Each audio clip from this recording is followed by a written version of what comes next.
Hi there, hello. I think we're live. Hello there, we are live. We made it. I wondered if that was going to happen here. If you all know me well, technology is an interesting experience. So, hello there. It's been quite a little bit since we've seen each other. Wow, yes, our last video was Lamas and um, Lunasa. That was August 1st, 2nd, and we had a wonderful show. These have been the shows of cross-quarter holidays on the Wheel of the Year. And this one is for Samhain, um, modern day known as Halloween time. Samhain is on the Wheel of the Year, the Earth Spirit traditions, and I'm very excited to be here. I'm even all dressed up, and we are ready to share some goodness and be together in this form. And I'm really share so much gratitude for how we are moving and all the beautiful things I've been seeing lately um, in this page, through the people I'm surrounded with, and generally through the world. Um, Also, I'll be looking around on my little desk, maybe cauldron of magic here, as I stay very close to what we'll be sharing and all the goodness that we'll be talking about and experiencing together. Um, so I think it's a good time to maybe come in and do a little bit of breathing and do a little bit of grounding and joining us in this way and sharing in this form.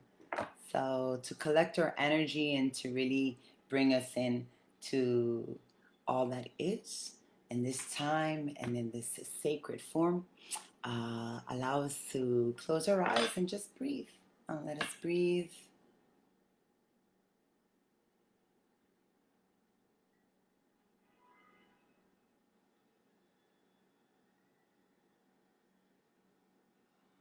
Allowing ourselves to drop into this moment through our breath.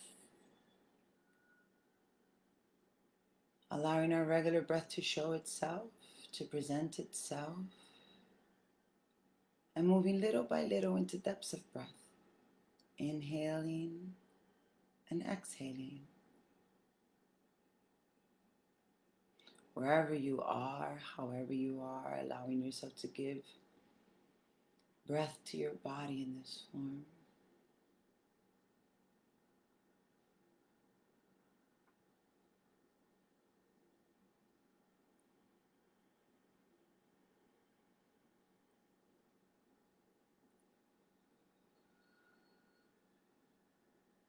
Yeah.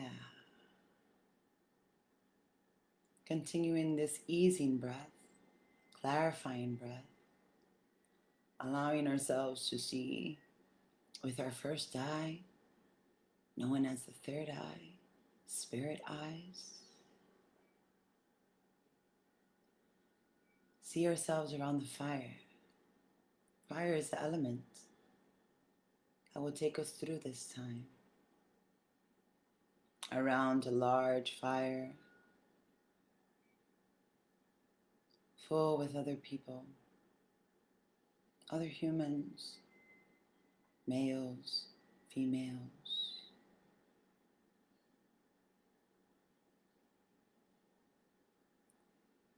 circling and together, one by one, joining hands,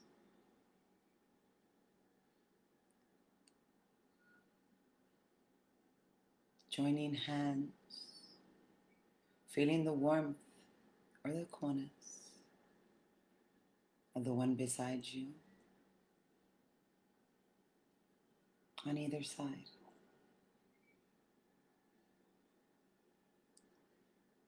Feeling the touch of that sister or brother or a partner or a parent, and feeling the entry of the ancestors the spirits, those who have transitioned, the dead.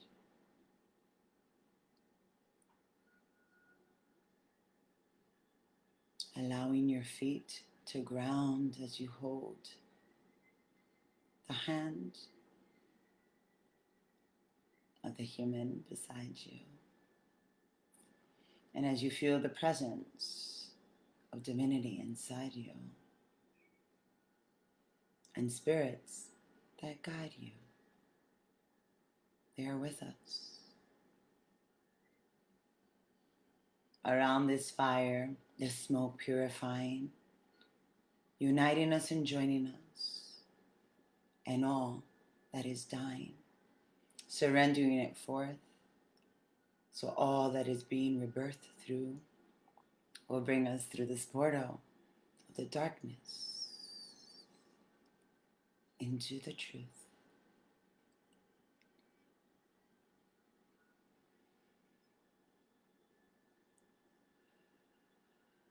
Full breaths, feeling the charge.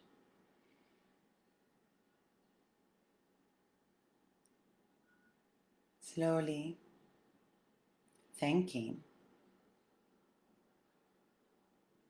each one, dropping our hands and allowing them to fall where we would like, how we would like. Allowing ourselves to gaze into that fire, breath,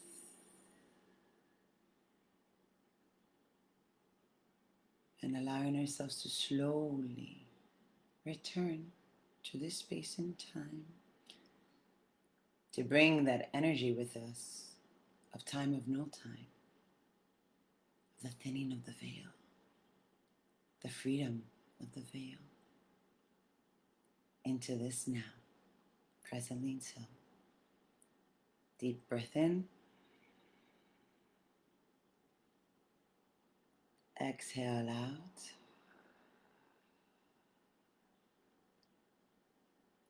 grounding breath in, deepening breath out, expansive. And here we are, slowly returning. Thank you, thank you, thank you. Beautiful to be. I hope that grounding essence brought you in. Thank you for the welcome. Thank you for the love and all the ways that we join around this fire. Fire is a really interesting ally, yeah? We've seen it do so many things on Earth and in our time. And it's a very sacred part of the greater Sabbats. Samhain being, depending how you look at it, the first of the cross quarter or the last. I had some interesting revelations as I prepared for this, so I appreciate it. So that visualization and that breathing into this was to bring us closer, touching hands, right? Something that has been so different for us these days, something that we encouraged and we do all the time. It's a part of our human process.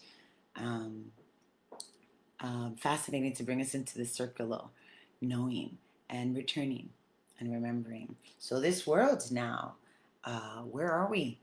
And how is it? How has it been for you? How has it been for your loved ones?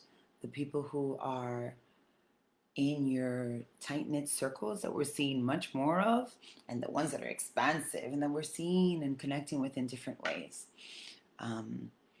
All this knowing and all these wisdoms and all these teachings of Earth Spirit wisdoms are so relevant and so sensible and so gifting when we allow ourselves to fully be guided through what they share and what they offer us today and always.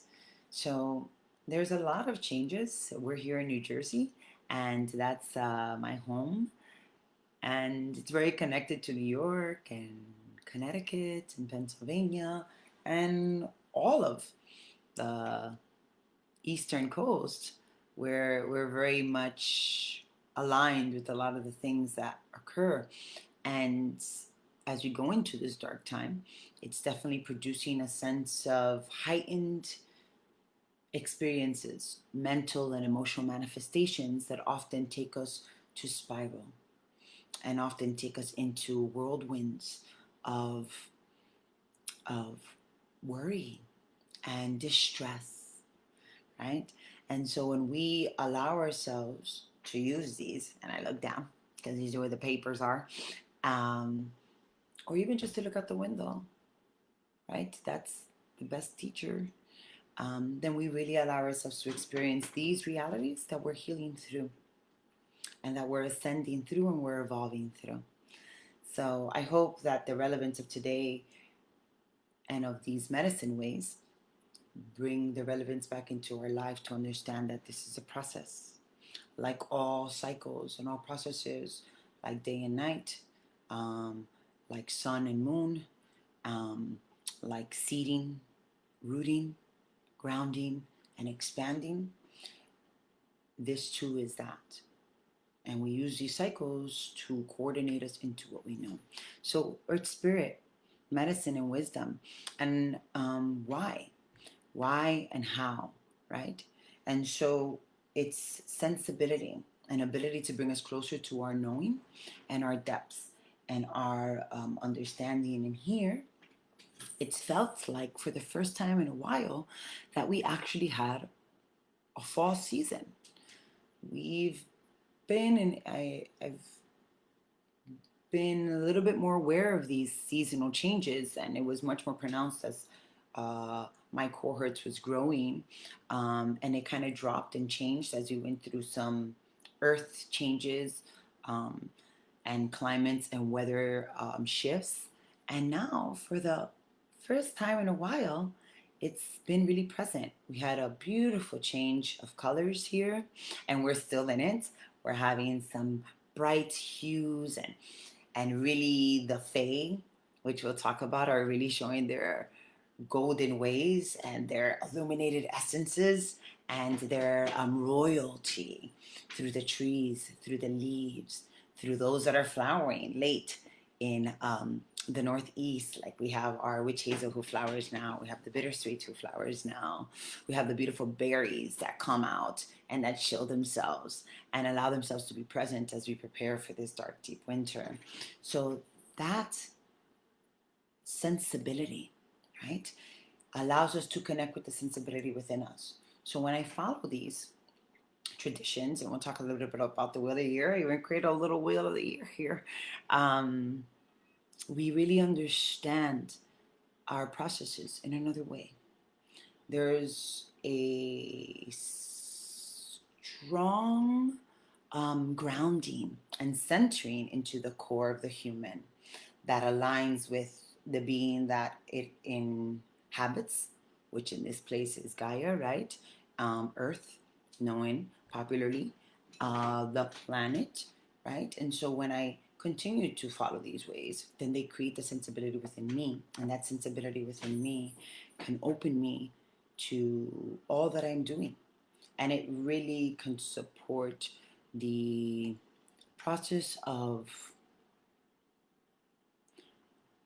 diminishing, shortening, and decreasing uh, experiences that can be tough while I heal through them. Sometimes it can exacerbate them, right? Because that's a process, right? Like we're seeing now in the, I'm going to speak for the cohort here, right?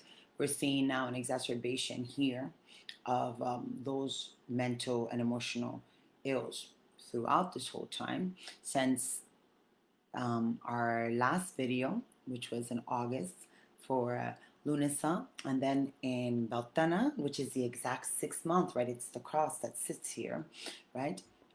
We saw things little by little by little showing them. And now we finally scaled down and we're back up again. Again, cycles. This is the way cycles work. And if we move in the rhythm of them, then we're not so taken by the cycles. Instead, we flow with them. And we go with them and we evolve through them, right? Growing and healing and expanding and contracting like we're doing now. So that sensibility really does support us in a way of humanity. And when I'm able to be in my full center and in my full knowing and in my full experience as a human being and as a person, right? A personality, a human is a race, um, then I am really able to be in full relation with those who I love or those who I'm interested in experiencing. I would like to share that I burned some Artemis for our blessing to begin with as we came into that beautiful visualization. Because Artemis is very, very prominent right now, and it's a good quote unquote weed, wild weed of North America. And when I say North America, I'm even talking about Central America, yerba monte, as they call it, herbs of the mountain that you find there. Yeah, so abundant. They almost call it invasive sometimes, right? Though if we think about it, Artemis is mugwort, also known as mugwort or cronewort, right? Which is the strength of the wisdom of within. It allows us to do so much visioning, and it's actually one of the plants of this month, depending on herbal lore. So I burned some, and it really brought in the essence of the wild, of the wilderness in our homes. Some people would ask, why wilderness in my home?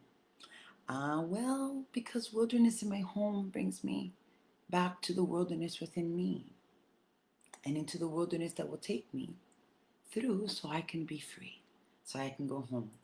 So wonderful to be here and to see you all coming in. I miss you. I really miss you all, and I thank you so much for journeying with me personally and with spirit medicine ways and spirit and really enlivening us. I'm a little short. I want to say thank you so much for all the ways that you're all connecting, that you're showing your presence, that you're showing your essence, the way that you're allowing yourself to be fully present. It really inspires me every day and in everything I do, and it keeps me very whole within to know that it's all happening so truly for all of us.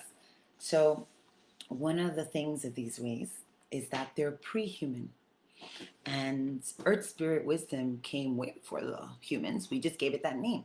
I'm drinking, just to let you know,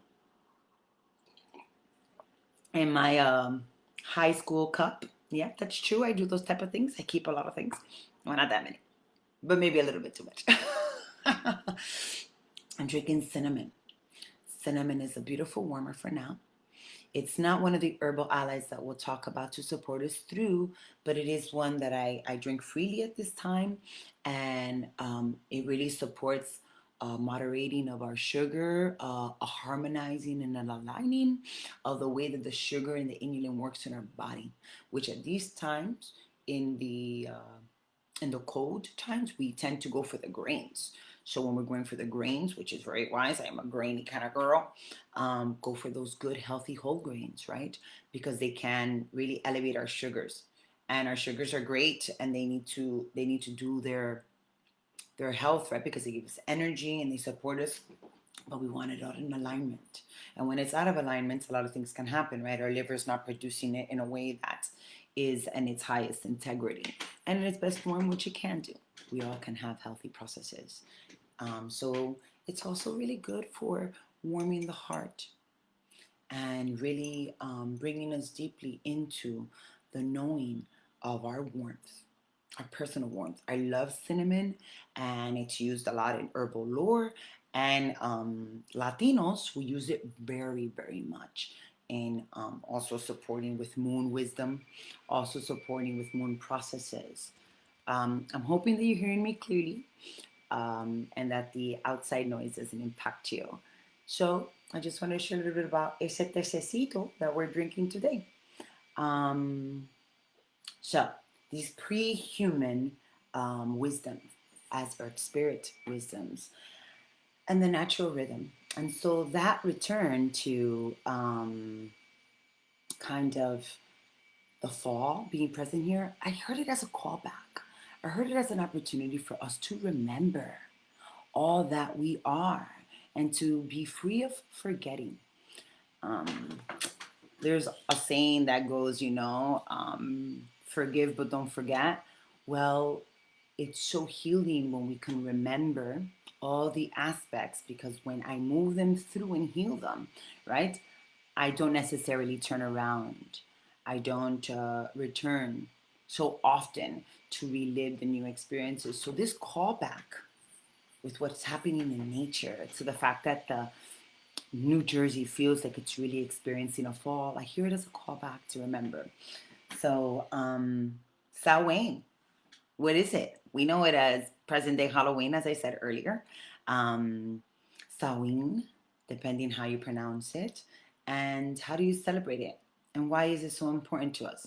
So, let me bring you here this little gift of mine. I drew this, and I really appreciate it because it really woke me up to this wheel of the year and this what we talk about. You probably can see it there. Um, I hope you can hear me now. That outside noise of the people with the blowers.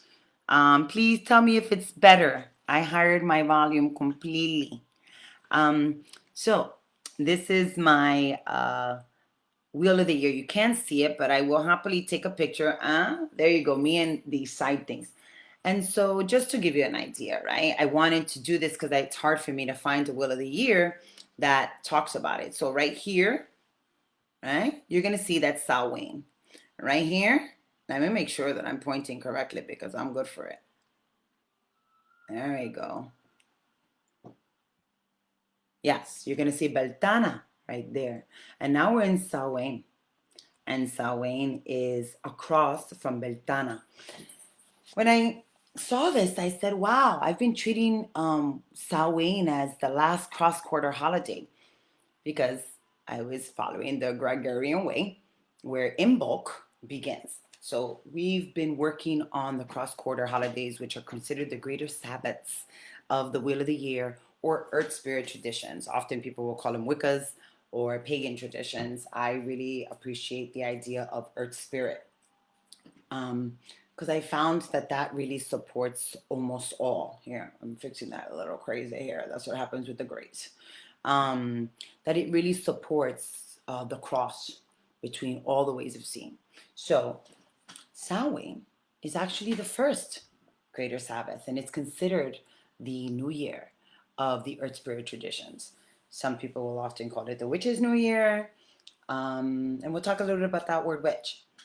So, Samhain, this is the first of the cross quarter, or some people see it as the last if you start your wheel on Imbolc. Again, you can't see it, but I hope you're getting an idea, and I'll take a picture and I'll post it. My little first grade drawing here. So, but it's this illustration really excites me, and you'll find that everywhere online. It's the wheel of the year, but when it goes this way, I think it gives a different idea when you color it and when you make it yourself. So this takes us into the dark time, right? And Samhain is All Hallows Eve on the 31st. That comes from the Christianized tradition, right? This tradition was Christianized, and when the missionaries went to Ireland and into pre even what we understand as Ireland, it started to be really heavily doctrinated. And so there came Hallowmas, which is the 1st of November. That also coincides with All Saints Day, right? Which is also a Christian tradition. It also coincides with El Día de los Niños, de los Angelitos, the Day of the Angels, right? With the Mexican tradition of El Tiempo de los Muertos. Then the 2nd of November is All Souls Day. For the Mexican tradition, it's El Día de los Muertos, right? The time of the dead, right? So this really fascinating. October 31st through November 2nd is the time where we start our dark now. As with all moon and earth centered and sun kind of guided traditions, they usually start 3 days before and 3 days after, right? When you're doing moon magic, you work with the moon 3 days pre and 3 days after, which is its highest, strongest form. Even when you see a new moon, try to notice it. Will often realize that the moon is dark, and then on the third day it shows its light, shows you so its sliver, right? Um, so we will celebrate. And how do we celebrate and why? And what is the idea? We use fire, right? And in the old ways, which hopefully these ways will return, there were, well, and they're here, they're coming, right? We now have big fires, and we just have a fire and we circle around like we did in our illumination in the beginning. Though they would do the two fires, right, side by side, and you'd walk through for purification, and you'd send your cattle through, right? Because it was very much related to blessing the harvest and bringing it in. And then in Beltana, right? Beltana, May Day, when the fairies return, right? Then we put the fires and we bring the cattle through and we bring our livestock through, right? To bless it for the year to come. All related to agricultural wisdoms and also to the wisdom of the earth as our provider. The earth as our gifter of nourishment, of strength, of nutrients, right? And of, if you want to go to the spiritual, of cleansing and purifying with this element of fire, right? And take us all sacred too into this dark time that can be a little bit intimidating.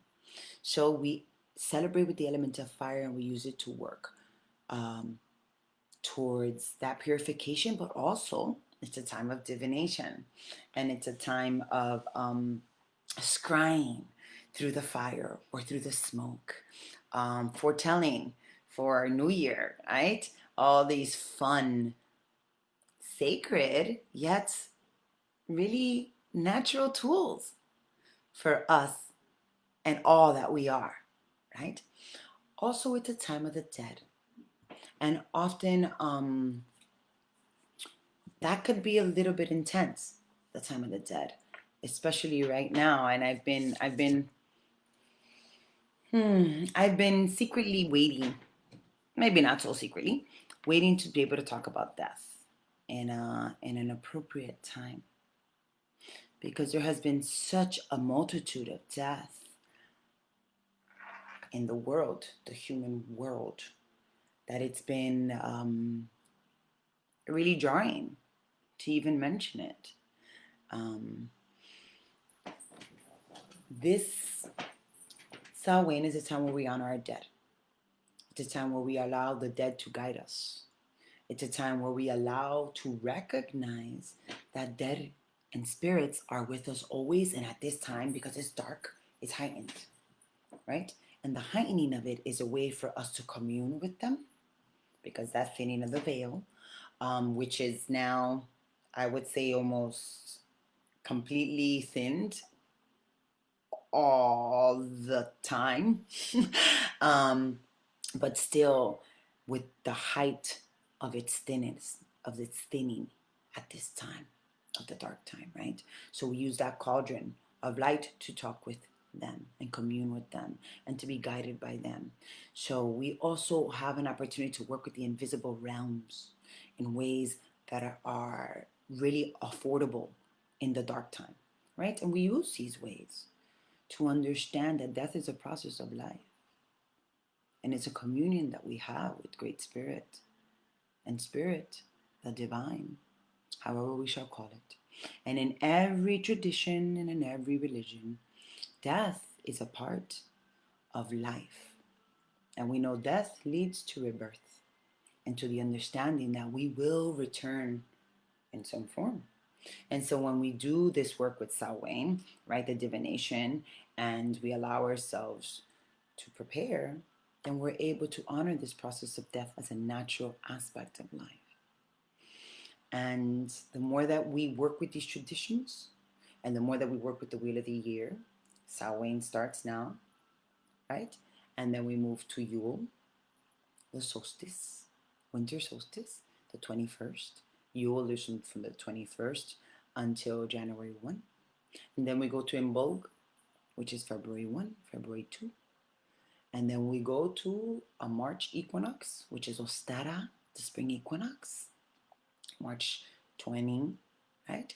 20, 21, 22, right? And then we go to Beltana, right? And Beltana is the return of the Fae. There is a story, a lore that coincides with Samhain that the reason all these things, right, happened was that there was a war between the Fae, and the Fae were here before us, at Tuahadana, right? We're here before us, and that they are, I don't want to say semi-gods, but I will. But I will. They're between the human race and the race of spirits and ascended ones, and they are the bridge between us and the higher realms, right? And so they were here before the humans, and that a race of humans came in, had a war, and they drove them underground. So in May Day, right, May 1, Baltana, they return, and you see it, you feel it. The winds come in, the beautiful cherry blossoms are yelling with glory and joy, and we had it. We had it in our last video. If you check that out, I think it'll be really relevant. And then we go into the summer solstice, Bitha, right, where we're abundant with the sun and the ground is gifting us. And then we go into our first harvest, Lunisa, Lamas, right? And then we go to our second harvest, equinox. And then we go to our ending harvest, Samhain. And that is now, and that's where they say the Fae descend. So we descend with the Fae into our middle world here, right? And so we use this as a time also to celebrate. To celebrate. We're celebrating our harvests, our blessings, our magic, our abundance of spirit guidance. So we're really with our divination tools, or with our process that we'll talk about reflecting a little bit. We're listening to the guidance of our ancestors. And why are we celebrating? Because we've been following this wheel. So we're full and we're ready. We're full and we're ready to receive, right? And we've completed a cycle. And so the fire is also one of wellness, of warmth, and of support, and of nourishment. It's also a time, right, where we reflect. And I think it's a great opportunity to share this story of death and rebirth, right? So I was recently, the last 2 weeks, like, and when we think about now the Taurus full moon on the 31st, which is called the blue moon, it's been this month from October 1 to now, and always, but like really heavily, this month has been carrying some charge, quite a large astrological charge. We've been talking about it from Jupiter to Uranus to all these things happening, right? And so the mid 2 weeks of October were really charged here, and I went and I visited I went to go visit a hiking space here in Jersey. I get out in the woods, and it was very full because a lot of people are realizing the value of nature and are getting it in different ways. And there was death right there. There was a dead raccoon on the road, and me and a beautiful sister, after some real thought process, we moved it to the ground and returned it to the earth. It was a very strong experience with the connection and the holding of this animal with sticks and the tools that we had, and then placing it on the ground and having this funeral ceremony, right? And for me, it was very ironic. All the humans were going to visit Earth and nature and commune, and nature was dead at the door. So I had that process, we had that prayer, and it was a beautiful gift to have allies come in, right? Then the police arrived, this beautiful policeman at 303, the truck, and 313, all this numerology started to happen. And it gifted us an opportunity to share, right? And an opportunity for them to reflect. And everybody got it. Everybody got it, that this being deserved an acknowledgement, that its life was no less than yours or mine, that its life is worth. So then that happens, that full process comes through, and now it starts to soften down. And I share that because death has been so prominent. And I've noticed like a higher, I see it all the time, right? When I travel, and since I live urbanly, it's not as showing, but death in the roads, and death happening outside our door, and death happening within humanity. So it's a real awakening to see that. And then we come into this week, which is softened, and it opened up with this full blue moon in Taurus that will accompany us in Samhain. Wow, what a gift. I just read that in Ireland, it'll be the first time they see it since 1955. Like, how exciting, right? And I believe we're going to be able to see this experience here and have this experience with the moon, and we won't have this again. Well, in Ireland, I was reading that it would happen again for like 2 more decades. So wow, what a gift of this time of 2020, right? The 2020 that all humans on earth are experiencing together very similarly. And the idea of death, just to go back to that as we come into our little close here, because I want to make sure that I don't go over. I want to talk about our support and allies. Is something's happening in the US, right? With this electoral time and this process. And I was really paying attention, and it was just sitting and really listening to the experience and reflecting. And I heard, wow, we're really quote unquote killing ourselves from the inside. So here in the US, right, we have all these parties, political aspects, and people who believe many different things, and every way is the way. That's why we follow the wheel of the year, to remind us that everything has a place and time. And so we're internally killing ourselves and taking ourselves down, almost like an autoimmune manifestation. And usually when that happens, right, we know from science or even integrative medicine that when that happens, it's an opportunity for me to look at my internal system and see, well, what have I been unequilibrated with? What do I need my alignment and my harmony to come in? Again, these ways support us in that. If it's in bulk when we're planting our seed, to when it's the March equinox, to when we're really allowing the spring to come in. If it's when Baltana's coming to show us the Fae and to really show us that sensuality of our intentions. If it's the sun in the sky that allows us to be full and out and experiencing the world and the beauty and the lusciousness of earth. Or it's when we go into Lamas, Lunasa, and we start to slow it down, and we start to really tend to our harvest, and we start to really pay attention. And then we go into the equinox, where we come back to that balance of harmony, of light and the dark, reminding us that we are all things, neither one or the other, it is always both. Wise woman teaching. And then we come into Samhain, to take us deep into the dark, to when we come in through Yule, we have the brightness of the light that is coming back, and all the light that we brought in with us, and all the spirit, wisdom, and guidance, and ancestry knowing that we took, and that brings us to the beginning of the light again through the deepest of the winter, right? So allowing ourselves to really do that, and to really reflect how it is that we want to go in. Do we want to go in taking ourselves down? It has a place. Or do we want to go in really finding a way to communicate, to hear all parts, to heal all the aspects, and to bring them in, to silence them and to still? That's a big part. Silencing, stilling, pausing, going within, reflecting. A beautiful practice that came in, or ritual, was listening to your bones.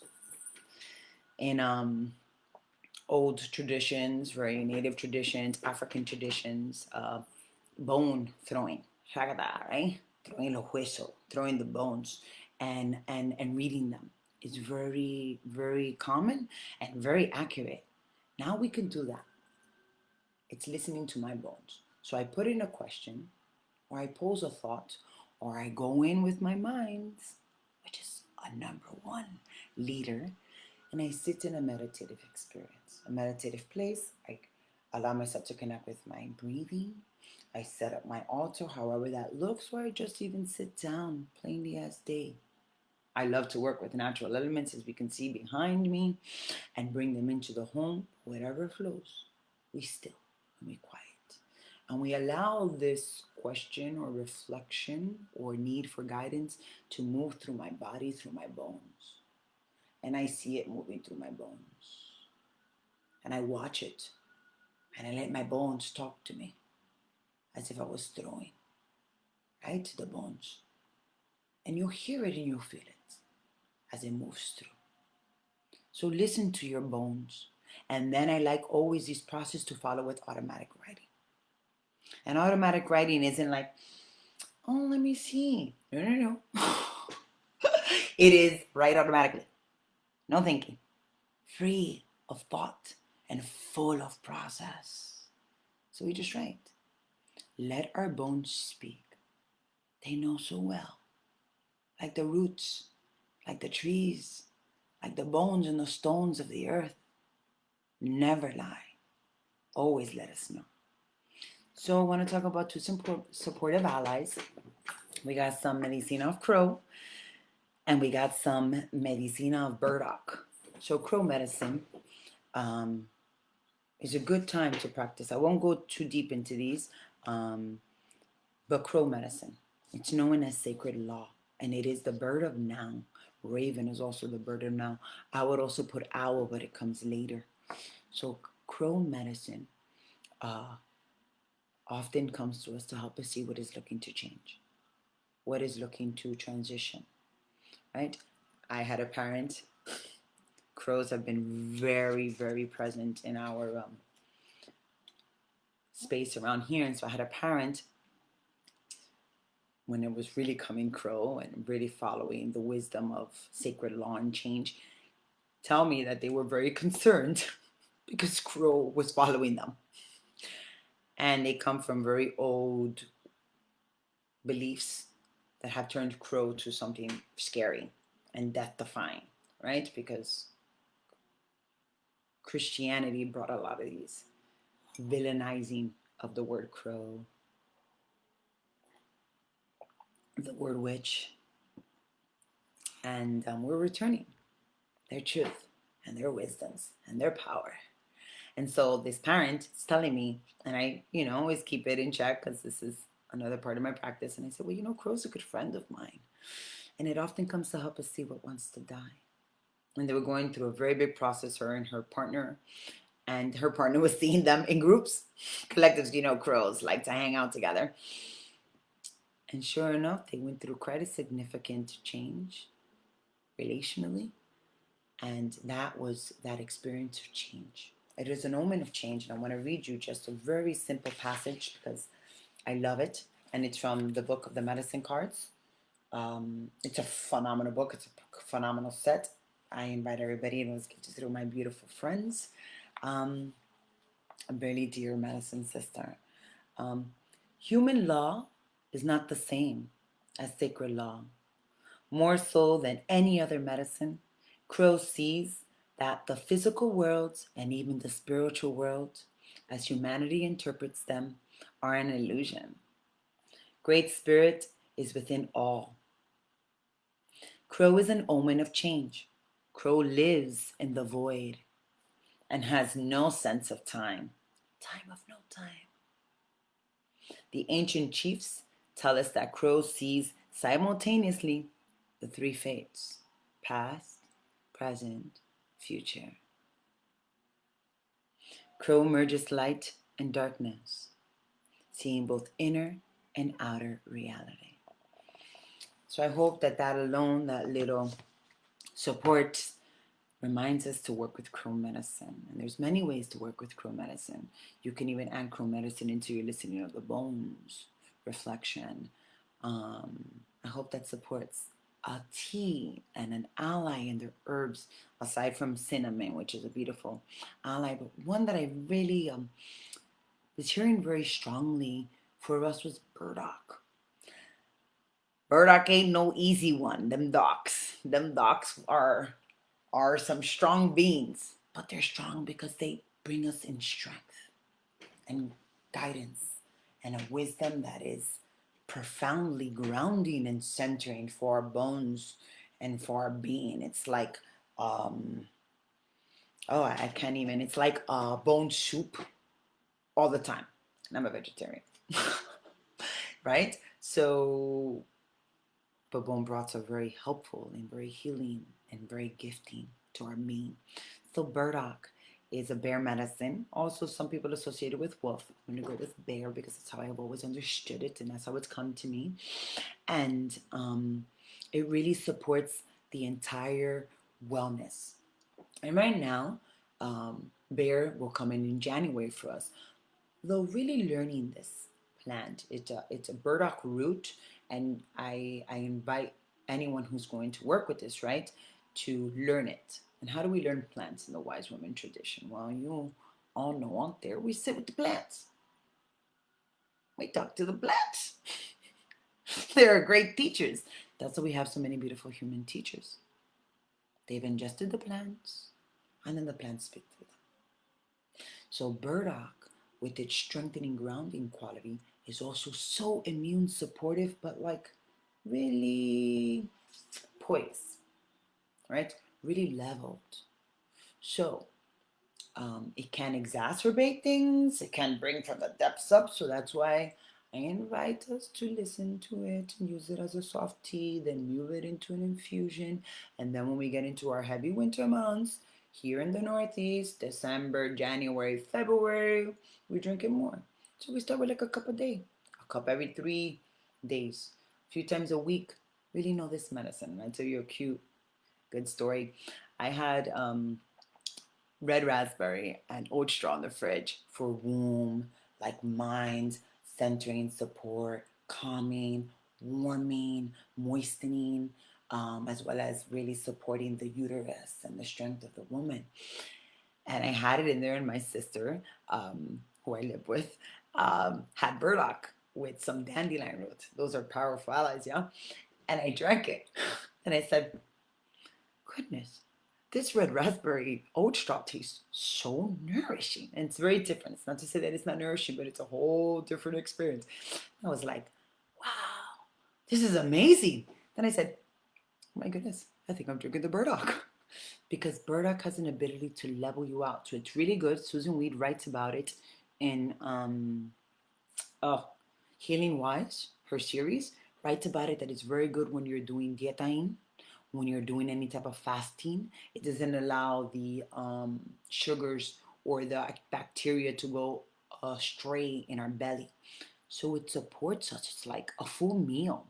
So anyway, I thought that was a fun little story because I was even taken aback. I said, this is the most interesting experience with red raspberry and oat straw. So those are the allies, my friends. And those are the rituals. And we're moving to 50 minutes. I totally didn't want it to look like this, pero bueno, no sé lo que voy a decir. And I'm grateful that I didn't go to in and out of English and Spanish. But I do want to talk about two more things that I think are very important. Working with the dark goddesses like Hecate. I know you're going to like that one. Morgan, yeah. Lady Death, Sacred Death, which is a very big ally of mine. For us in the tradition of the Yoruba, oh yes, a very good witch right now to work with, and really allowing the energy of spider to come in. Spider wisdom. When we think about the web and the weaving of the web, and we think about what spider really represents, is how we communicate and how we weave together. That web is so shiny, so translucent, so wise, so perfect, so natural. Can't even be made. So the web that we're weaving around this earth, the web that we're weaving in our families, the web that we're weaving within our beings, the web that we're weaving within our communities, may we listen to the guidance of spider. I love that spiders connected to Halloween. I'm gonna love there. They don't even know. It makes me so happy to know that Halloween has spider as its, like, oh my goodness, like it's a mascot. And it's such a wise spirit medicine, right? Ah, so I wanted to really bring out the medicine of spider as an important one for how we're communicating and how we're going within to this dark time. And lastly, I would like to invite this book into anybody's library who does not have it. Oh, I'm sorry. The Last Wild Witch. I just gifted it to my nephew. That's a little crooked. I apologize. The Last Wild Witch. I just gifted it to my nephew. It is phenomenal. It speaks about everything we're experiencing today, and it puts it in the context of earth spirit wisdoms and plainly as can see the communion, the knowing of the witches and nature and the wisdom beyond anything that humans, which we are, beyond anything human, and really allows us to see our magic and our wisdom. Really beautiful. So yeah, just look at that. That's like gorgeous, gorgeous. So it's a great tale. I invite it to be in the shelves of the familias, adults alike. I don't have a children, but I am a child. And may we all be the child, right? The triple goddess, the maiden, the mother, the crone. So as we descend into the crone, and as we recognize the place of the crone, I like to softly end with a little bit of drumming. So you all out there, you bring a little bit of drums, you bring your rattles, and we're just going to do some prayers. And we're going to really pray to this blue moon to bring forth the wisdom of the ancestors, the wisdom of this time, de las brujas, de los brujos, of the benevolent spirits and the spirits that are asking to go home, and let us walk them through gallantly for me. And let us go into this dark time with our allies in the wisdom that we are. Coyote Moon, as we all know, has been very good, and allow us to just really softly journey and bring it in. Bring it in so we know where we're coming from, where we're going, and how we're doing it. To know that we have the allies to use the dark time to our benefit, to still, to quiet, to listen to our bones.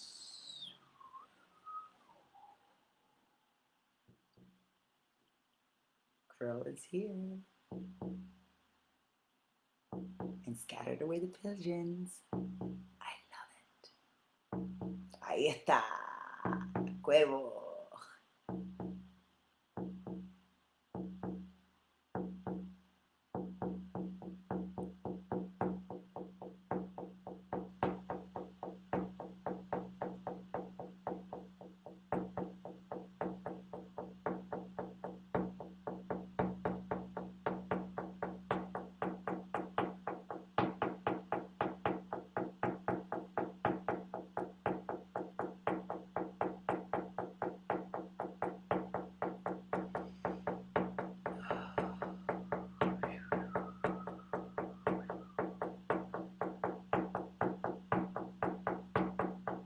Bringing it all together, all into wholeness, into oneness.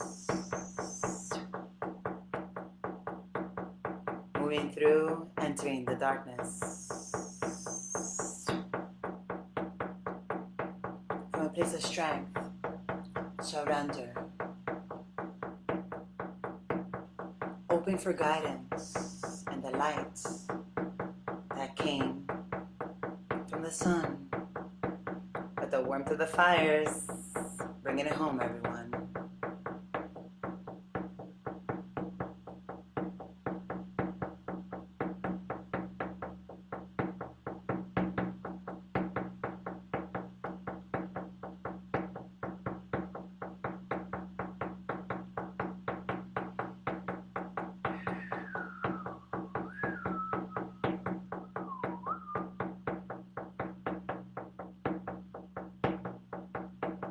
Feel the strength in our bones,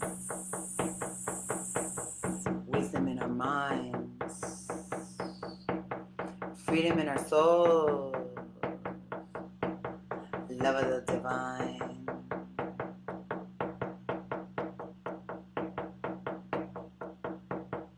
Holiness of our spirits, guidance of the ancestors. Ancestors of all kinds, the trees, the grandmothers, the grandfathers, the spirit world, the young,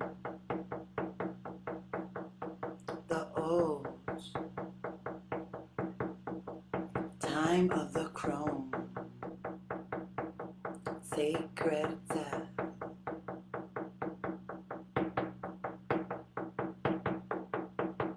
Allyship of crow, wisdom of burdock, see us. Wisdom of spider, communion, oneness.